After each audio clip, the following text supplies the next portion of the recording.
نحمده ونصلي على رسوله الكريم أما بعد.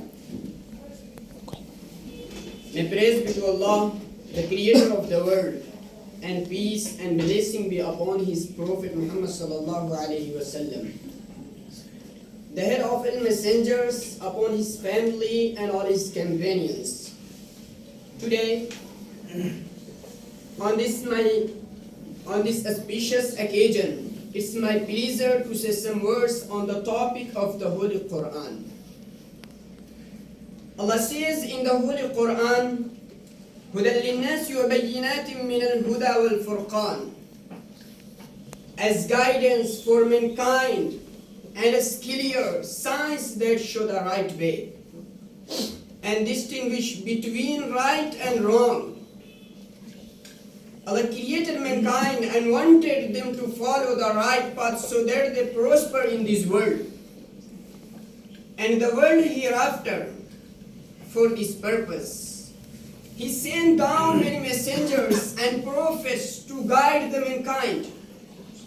To every prophet and messengers, He revealed books are divine notes. The major divine books are four. Torah was revealed to Sayyidina Musa alayhi salam. Zabur was revealed to Sayyidina Dawood alayhi salam. Injil was revealed to Sayyidina Isa alayhi salam. While the Qur'an was revealed to Sayyidina Muhammad sallallahu alayhi wasallam. Dear audience, the Holy Qur'an is the divine book sent down by Allah to His last and final Prophet Muhammad sallallahu alayhi wasallam. It was revealed to him through Sayyidina Jibreel alayhi salam. The Holy Qur'an was revealed in a period of 23 years in Mecca and Medina. In the Quran, there are 114 chapters that consist of more than 6,000 verses. Dear audience, the Holy Quran is the complete and best guide for living life and seeking Allah's pleasure.